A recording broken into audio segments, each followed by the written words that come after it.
10 yıldan daha fazla. Ben gofret satıyorum. 5 milyona satıyorum. Gelen hepiniz gelin bana gofret alın. Ben çalışamak için çalışıyorum.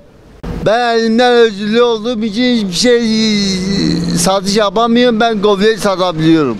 Buradan herkese çağrı ediyorum. Hepiniz alnın teriyle için ekmek kazanın.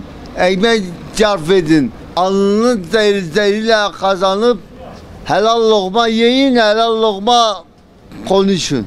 Bu arada senin yüreğini yiyeceğim. Hepinize merhabalar. Orhan abimiz Bingöl'ümüzün gerçekten değerli insanlarından biri, değerli esnaflarından bir arkadaşımız. 10 yıldır, 15 yıldır ben Orhan'ı tanımaktayım.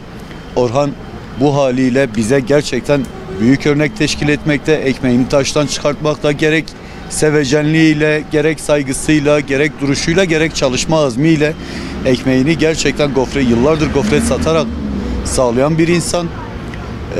Bu sayede evliliğini yaptı. Öncelikle Allah mesut bahtiyar etsin. Buradan özellikle söyleyeyim. İzleyen arkadaşlarımızdan ricamız, Orhan'ı gördüğünüz yerde alışveriş yapmak zorunda değilsiniz. Bir selam vermeniz Orhan'ı mutlu etmeye yetiyor. Orhan gerçekten Bingöl'ün sevilen isimlerinden birisi. Birçok insana örnek teşkil olacak birisi. Buradan hepinizin huzurunda sizlerin de adına Orhan'ı takdir ve tebrik ediyorum. Bu vesileyle mutluluklar da diliyorum güzel kardeşim sana. Orhan kardeşimiz de engelli haliyle, şöyle engelini gösterelim. Bu engelli haliyle eli ayağı düzgün olup da el açan insanlara örnek olacak kabiliyette bir insan.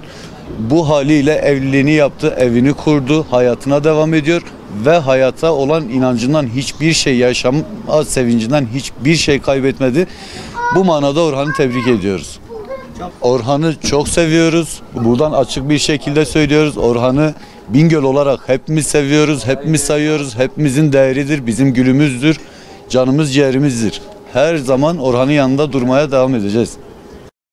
Ben bu dünyadaki bütün insanlara teşekkür ediyorum. Büyüklerine ellerini öpüyorum, küçüklerine gözlerini öpüyorum.